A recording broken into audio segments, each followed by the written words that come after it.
So I think we need to take our people back to like the origin story of how we became friends, a little bit about backstory from us, maybe things like what's the like first book you remember reading that like left an impression, and then we'll talk about how I essentially forced you to be my friend.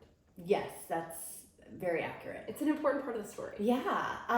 Well, so you and I, obviously we work together. And I certainly think our friendship formed there. Mm-hmm. We have a lot in common in terms of our old work life, our new work life. I think we share the same sense of humor, which has been interesting to say the least.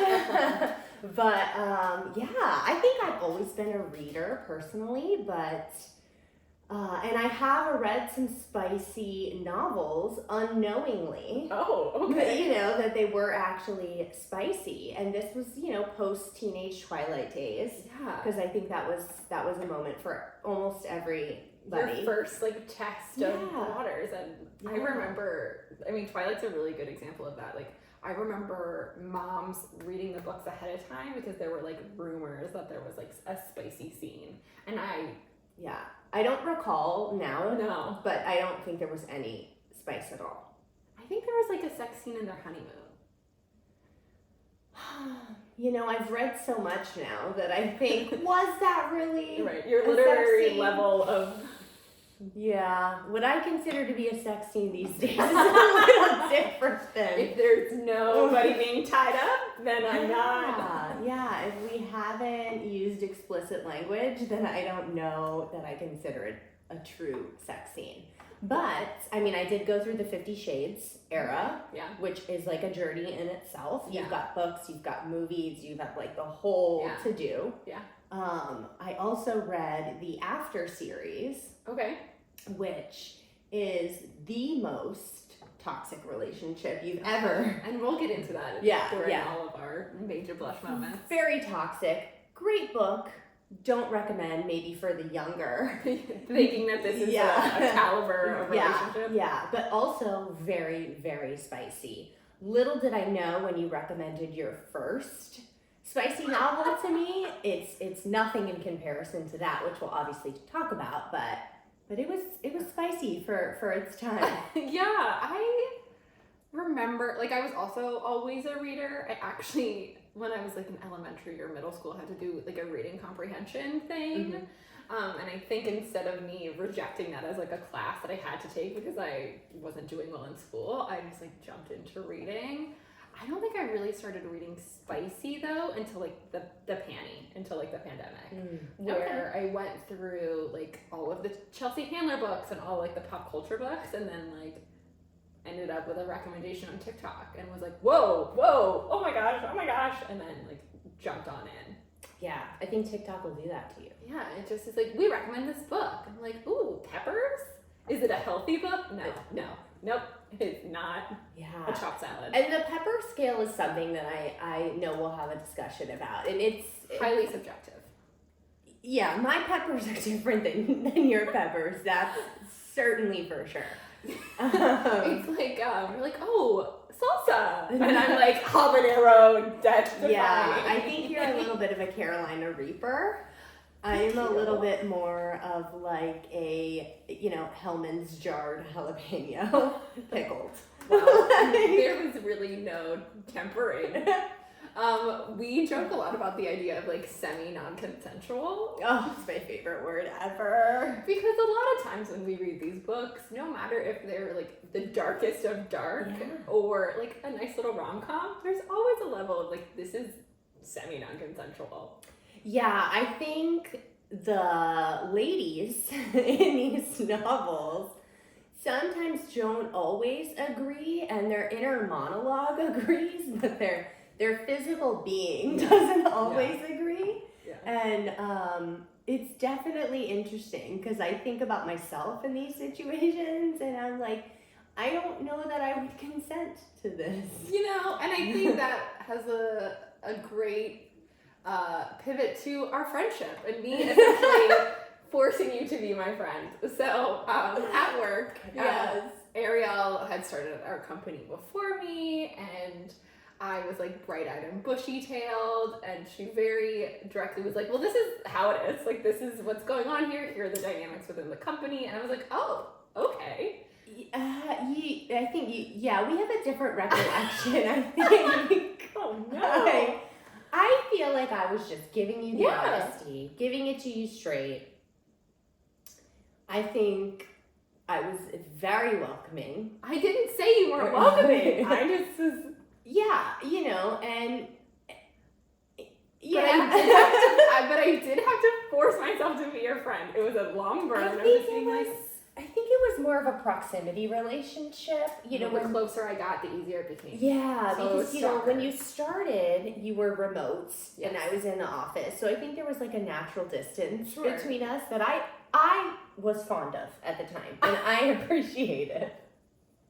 And then, you came into the office, you sat kind of like across. Yeah. But, we interacted, and I felt like I warmed up to the idea of you in my life as a daily person. Yeah. And then I think it's when I came into work and you were suddenly sitting next to me. Here it was. That I realized this is going to be a permanent relationship. It was. Little did I know that we'd end up here, though, which is so fun and so exciting. In your home. Yeah, in my home. Starting a podcast. I said the other day, I forget who I was talking to. I was like, Arielle was a nut that I was going to crack and turn into peanut butter. Because I was going to make her my friend. She's going to be my friend. I feel like I've always been your friend. I think this is a different level of closeness. That you didn't know you needed, but you're so glad that you have. Yeah, I mean, I think, I try not to think too deeply about it because I think it was a little semi-non-consensual. And we do, like to ask people to report those types of things. Yeah, the fact that I don't have like a huge... But I've never reported you to HR. I've never even thought about it. That's great. Even after I jumped right in and was like, you know what book I think you may like? The Lord series. Yes, the Lord series. And you didn't even do it like that. I think I remember vividly. You looked across from me one day and whispered. With a twinkle in my eye. Yeah, you lowered your voice and said, do you like to read like spicy books? And I was like, do you mean erotic novels, Alaina? And you, in true Alaina fashion, said, it's referred to as smut. and you immediately recoiled. I did. Smut reminds me of the Drake song Truffle Butter. Okay. And I just picture this viscous, god-awful liquid that's just has an odd odor and a color that I can't quite place. Yeah, it's not quite brown. It's dark. It's darker. So glossy. I just don't like it. I don't like it at all. If I think about the books that we've read, though, in the past, 3 months, there are smut books, there are spicy books, and there are definitely erotic novels. Erotic novels, for me, reminds me of my mom, which also invokes, another cringy type feeling, because it gives me, Fabio, I can't believe it's not butter. Yes, there's that long hair and, like a Renaissance-y background. Yeah, it gives me a lot of, verbiage that I don't like, and there's a lot of words in these novels that I don't like, and I know we're going to chat through it, and it's something that I need to come to terms with, but the references to the female anatomy, what's the one on the top of your mouth that you're just like, oh, I can't? The word bucking kills my soul. I have never heard a more unattractive word to describe making love. I'll take making love. If it's romantic, I will take a making love. But when I hear bucking my hips, I think of a smelly rodeo and a stallion that is just... Maybe he was a stallion. Ugh. Just makes me cringe. And it's such a jerky reaction. Yeah. I don't want any man bucking his hips at me. I need passion. I need rhythmic movement. I need an 8 count. I thank you. I will put a song in the background if you need something to keep pace with. But I just can't have like a bucking of the hips. Yeah. It's absolutely horrific in my mind. I've definitely also had those moments at like 3 a.m. when I've got my Kindle like 2 inches from my face where I'm just like, ugh. Mine is like when they refer to like a vagina as like her slit. Oh, Like, yeah. I read one recently that kept saying folds. Oh no. Oh no. And it gives me that energy. Bundle of nerves. No, I die every time. Bundle of nerves. Yeah. Or when they just refer to it as like sex. Her sex. I could get by with that though. It feels a little too like anatomy. Yeah, I would take that over the others. Okay. Like if we're playing like lesser of evils, Yeah. I would take that. Over slit. Or folds. Folds. Because folds is offensive. To be honest. How dare you? How fucking Might as well just say roast beef. I had a child. I do have a child listener, so I find that personally offensive to refer to it. To clarify, her child will not be listening to this? Yes, that is true. That is true. I hope she never listens to this. Or perhaps one day when she's older. And Alaina will just figure it out. Here's your first book, the Lord series. This is what got me started, sweetie. I don't know how it happened. I don't know why I picked of all, like, it wasn't even the first book that I read. Why? I think I was just actively reading it and I needed, I know exactly what it is now. I needed somebody to understand the trauma. I needed a trauma bond.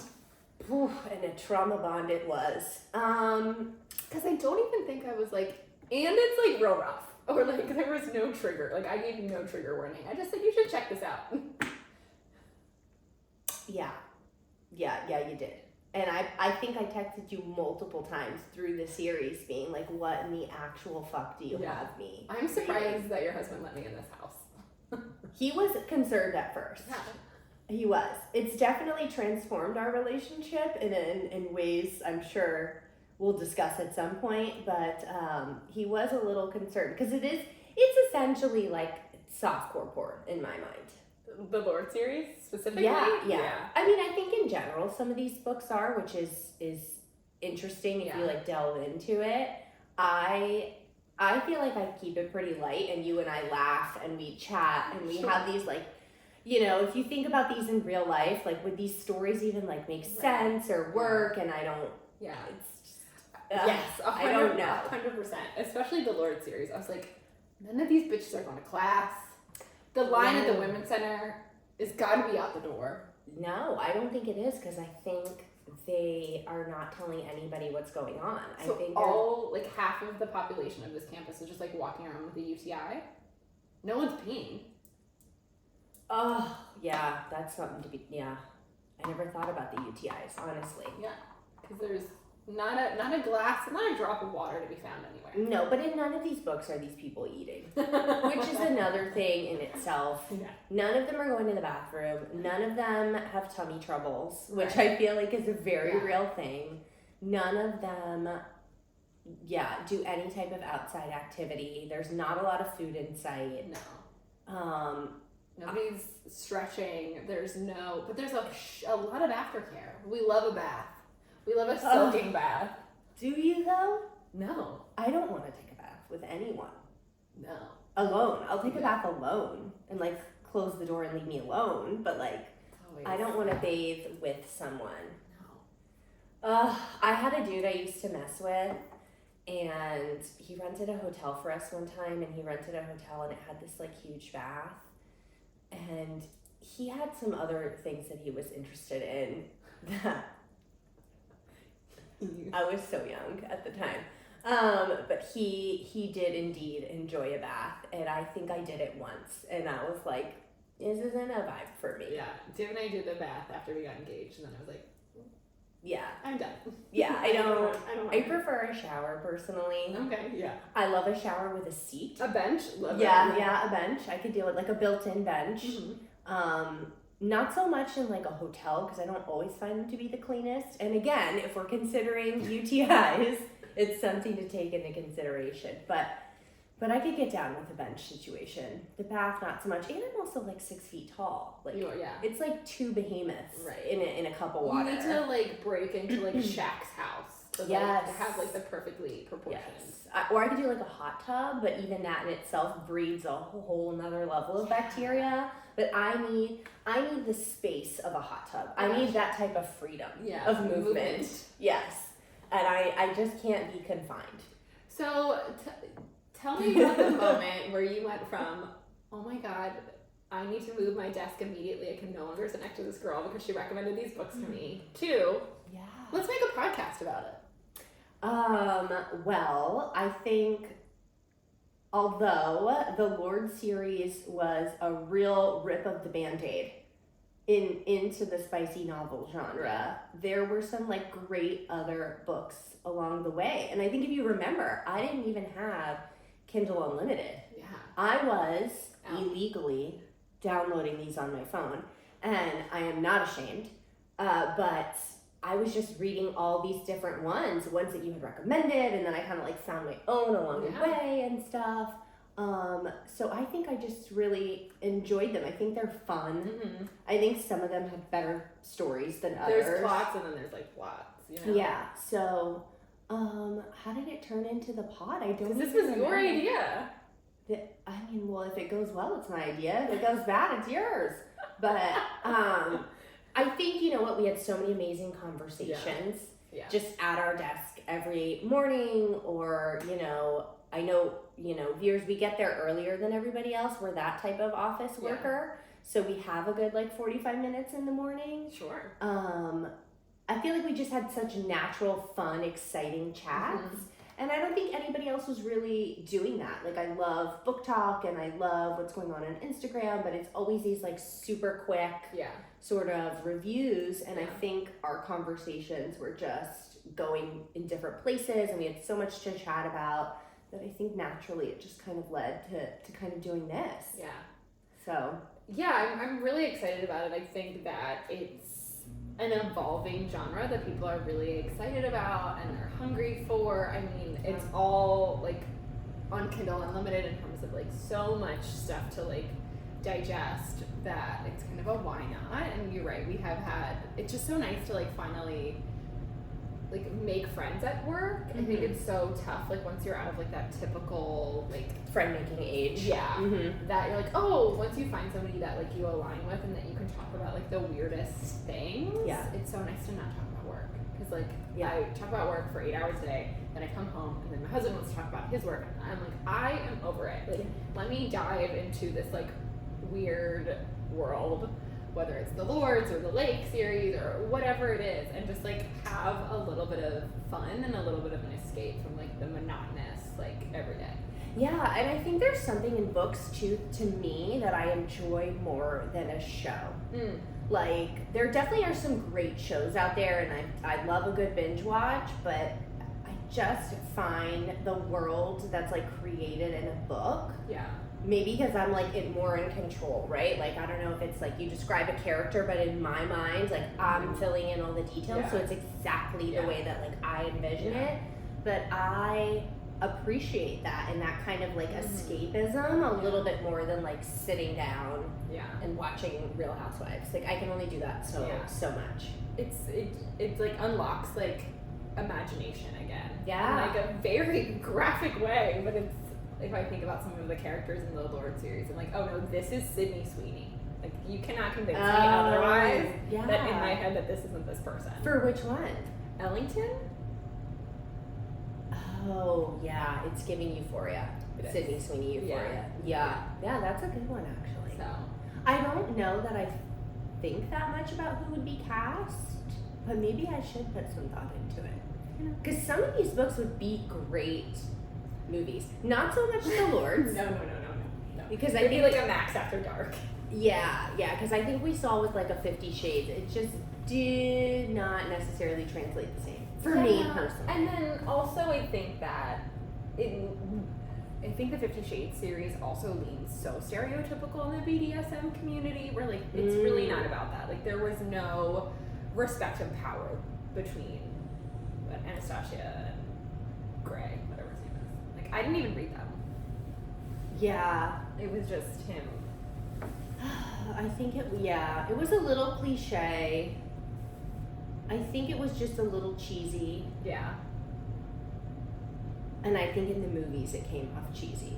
I mean, I loved them for what they were, like, at the time, to, like, see them do this crazy book that was, like, a pop culture phenomenon. Yeah, all of a sudden you just see, like, everybody at the beach, like, oh, you're reading it, you're reading it, you're reading it. I like to now hide behind my Kindle when I'm at the beach.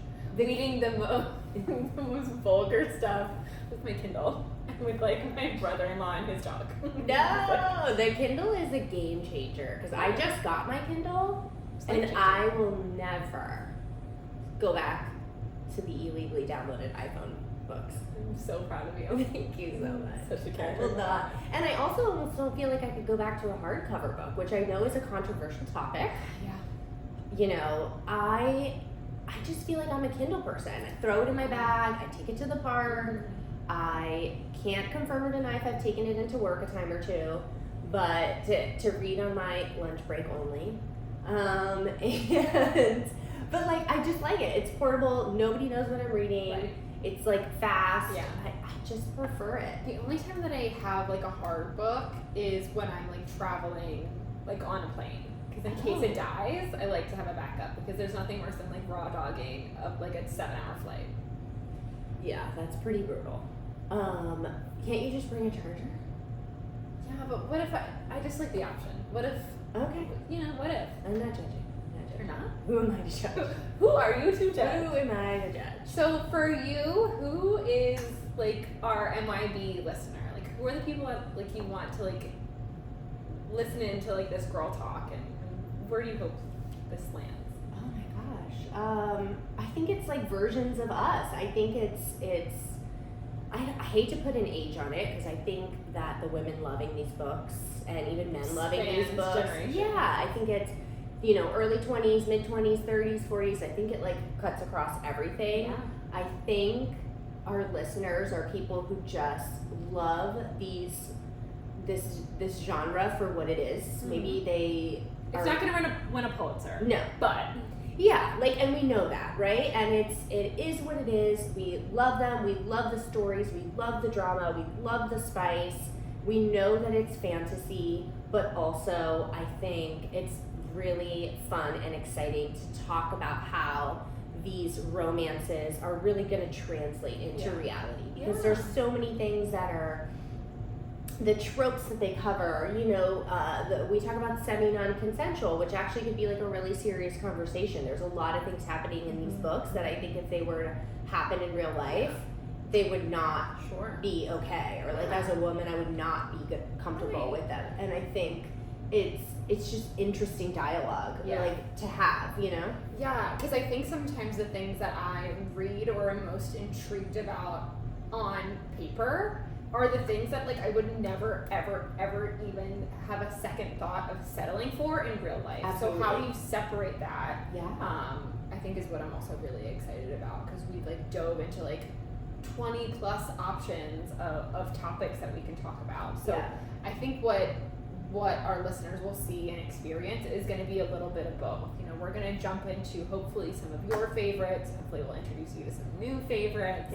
And really dive into like books in terms of series or standalones, but then also talk about like the themes of the genre in general and how it does and doesn't translate, whether that's going through essentially our dictionary of tropes and acronyms and just getting on the same page, or talking about like the icks that we would never stand for in real life. Absolutely. And like, you know, we're both married people, so like how does this affect the real world and our relationships, the way that we look at intimacy and sex and building our relationship, and has it added some spice into our own life, and how you can like healthily, in a healthy way, translate this to real life.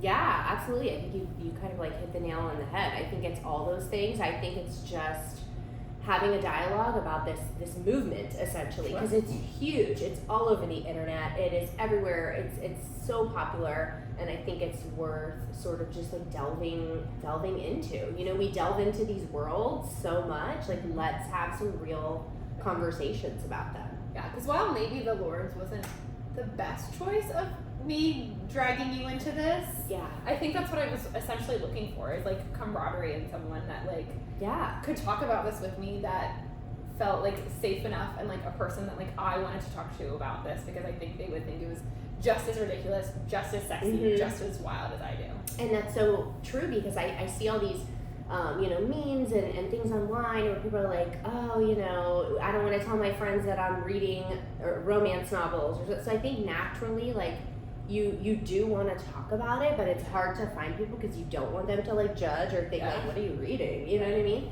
So it's just like a community. Like, let's just chat about it. No judgment, no fear, just let it out. Yeah, and I think it really is going to be steamy reads, bold talks, and blushing truths. I don't know how many times I read these books and I literally like have that visceral blushing reaction. Yeah. But how can we talk about things that also make us blush outside of these books? And that's why this isn't a book club per se, because we want to make sure that this evolves and we can talk about all kinds of things, but starting with some of our favorites for sure. Yeah, I think it translates into, movies, media, things like that. Just in general, these crazy topics that I feel like all women and some men kind of face. So it's interesting to just chat about it. And I think what's great, and hopefully, our listeners will respond to this, I think we do everything with a little bit of humor, and a little bit of sarcasm, and we don't take ourselves too seriously. Absolutely. And I think if I want our listeners to get anything from that, it's just like, say what you want, be who you are, and like, let's laugh about it in the end. Yeah, I think that's a really great point. I think there's something about these books or these conversations that you'll feel, or we hope that you feel connected, but also feel empowered to just be a little bit more of yourself, like something we see some of these characters. Yeah. So that kind of wraps up our inaugural intro episode. Yeah. Again, Made You Blush. We'll be talking about books, we'll be talking about movies, we're going to be talking about all kinds of things, and we hope that you stay tuned. Awesome. Thank you, guys. See you later. Dunzo! I swear to God, if